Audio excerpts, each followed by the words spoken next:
Hi friends, இப்போ நம்ம வந்துக்கிறது பார்த்திங்கன்னா கர்நாடகாவில் இருக்கிற இந்த திபெத்தியன் வில்லேஜுக்கு தான் வந்திருக்கோம். இந்த வில்லேஜ் பார்த்திங்கன்னா நம்ம சத்தியமங்கலத்துலேருந்து திம்பம் வழியாக ஏறி போய் ஒரு 20 கிலோமீட்டர் தூரத்தில் இருக்குது. இது திம்பம் மலையில் அழகாக ஏறி இந்த இயற்கையான அழகு கொண்டு இந்த கிராமத்தை ரசிக்கலாம். இந்த திபெத்தியன் காலனியில் இருக்கிற மக்கள் பார்த்திங்கன்னா அந்த ஏரியாவை ரொம்ப சுத்தமாக வச்சுருக்காங்க. பாருங்கள், நம்ம பார்க்குற வழியில் ரோட்லேயோ எங்கேயோ சின்ன தூசு கூட இல்லாமல் அழகான பகுதியாக இருக்குது. அது இல்லாமல் இடங்களை சுற்றியும் இயற்கையான மலைகளும் இயற்கை வளங்கள் நிறைந்த மரங்களும் இருக்குது. அது மட்டும் இல்லாமல் இங்கே இவங்களுக்காக கர்நாடக அரசு 3000 ஏக்கர் நிலத்தை கொடுத்துருக்காங்களாம்மா. அதில் திபெத்தியன்கள் குடியிருக்காங்க. இப்போ பார்த்திங்களா, இந்த ரோடெல்லாம் பார்த்திங்கன்னா எவ்வளோ அழகாக இருக்குது பாருங்கள். ஒரே சீராக அழகானதாக இருக்குது. ரோட்டில் கூட யாரும் குப்பைகளை போடாமல் அழகான முறையில் ரோட்டை பராமரிக்கிறாங்க. பாருங்கள், சாலையில் 2 பக்கம் பாருங்கள் அழகாக இருக்குது. அவங்க வீடுகளும் ரொம்ப அழகாக கட்டியிருக்காங்க. அவங்களுடைய ஸ்டைலில் கட்டியிருக்காங்க. திபெத்தில் பார்த்திங்கன்னா இந்த மாதிரி தான் வீடுலாம் கட்டியிருப்பாங்களாம்மா. நம்ம இங்கே உள்ளே வரும்போது பார்த்திங்கன்னா நமக்கு திபெத்தில் இருக்கிற மாதிரி ஒரு ஃபீலிங்கே வரும். நம்ம தமிழ்நாட்டில் இல்லாமல், இந்தியாவில் இல்லாமல் வேறு ஒரு நாட்டில் இருக்கிற அந்த ஃபீலிங் தருதுங்க. இங்கே பார்த்திங்கன்னா காலையில் டைம் தான் வந்தோம். ஆனால் மக்கள் அதிகமாக ரோடுகள் இல்லை. எல்லாமே அவங்க இங்கே வேலையை பார்த்துட்டு இருப்பாங்க போல் இருக்குது. ஒருத்தர் வராரு பாருங்க. இப்போ நாம் வந்திருக்கிற பகுதி தான் திபெத்தியன் டெம்பிள் இருக்கிற பகுதி. இதுதான் அதோடைய ஆர்ச்சுங்க. இங்கே சைடில் பார்த்திங்கன்னா இங்கே என்னென்ன இருக்குது அப்படிங்கிற டீட்டெயில் எவ்வளோ கிலோமீட்டரில் இருக்கிறதுன்னு காட்டியிருக்கிறாங்க. இங்கே பார்த்திங்கன்னா திபெத்தியன் ஸ்டைலில் ஒரு கோவில் மாதிரி இது என்ட்ரன்ஸு.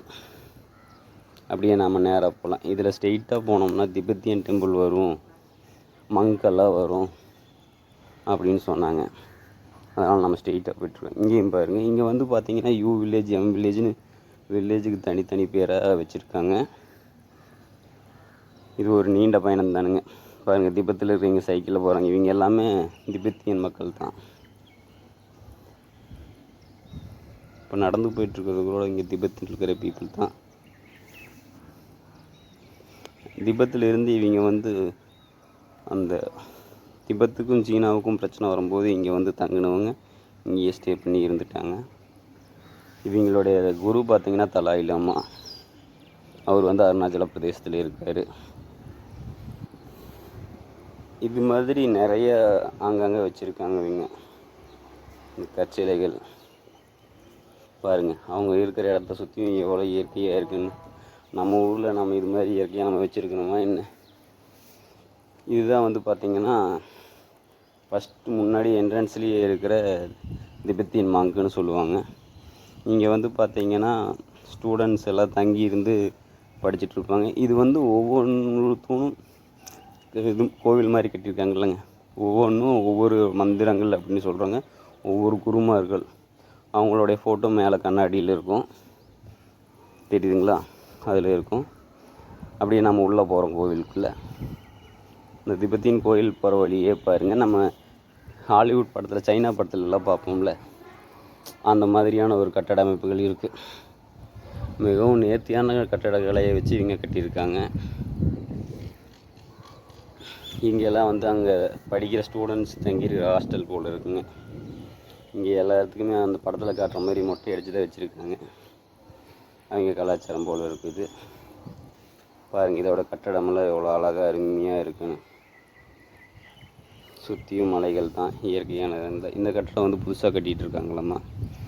அது ஒரு 6 மந்த்துக்குள்ளே திறப்பில் ஒன்றுன்னு சொன்னாங்க. இப்போ நம்ம போன டைம் பார்த்திங்கன்னா தமிழ்நாட்டிலேருந்து நிறைய பேர் இங்கே வந்திருந்தாங்க. இங்கே தமிழ்நாட்டிலேருந்து பார்க்குறதுக்கு ரொம்ப பக்கமான இடம். ஏன்னா நம்ம எப்படியும் ஃபேமிலியோடு அவ்வளோ தூரம் அருணாச்சல பிரதேசம் இங்கெல்லாம் நம்ம போய் பார்க்க போகிறதில்ல. அதனால் இப்போ நம்ம இதை பார்த்திங்கன்னா பிக் ஸ்டாட்ஸ் ஃபார் புத்தாவுக்கு பெரிய சிலை கட்டிட்டு இருக்காங்க. இது ஒரு கோவிலுங்க. இதுவும் இங்கேயும் கொஞ்சம் ஸ்டூடெண்ட்ஸ் தங்கி படிக்கிறாங்க. இது மாதிரி இங்கே ஒரு 5-6 கோயில் இருக்குங்க. இந்த வேலை இப்போ தான் நடந்துகிட்ருக்கு. நம்ம இப்படியே உள்ளே போய் இங்கே ஒரு கோவில் இருக்குது, அதை போய் பார்ப்போங்க. நம்ம ரைட் சைடு கட் பண்ணோம்னா அந்த கோவிலுக்கு போகிற வழி. அந்த கோயிலில் இருக்கிற புத்தர் சிலைங்க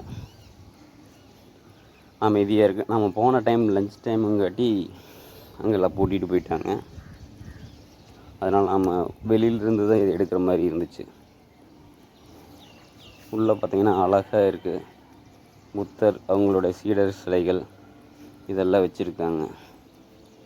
பார்க்கறதுக்கே பிரமிப்பாக அழகாக இருக்கும். இவங்களோட கட்டடத்தில் பாதிங்களாக இல்லாமல் அவரோட ஃபோட்டோ வச்சுருக்காங்க.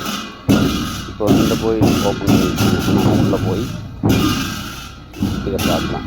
இங்கே வந்து பிரார்த்தனை பண்ணிகிட்டு இருக்காங்க. அவங்க பெரிய பசங்களாம் முன்னாடியும் சின்ன பசங்களாம் பின்னாடி வந்துருக்காங்க. பாருங்கள், எல்லாருமே முட்டை அடிச்சிருக்காங்க. குழந்தைங்க ஒரு 4 வயசு 5 வயசு இருக்கிற குழந்தைகள் புத்தர்களை எவ்வளோ பொறுமையாக வழிபட்டுட்டு இருக்காங்கன்னு பாருங்கள். ரொம்ப அழகான கிராமம். நீ இது மாதிரி செய்திகளை ஃபாலோ பண்ணணும்னா ரூட் ரைடாக சப்ஸ்கிரைப்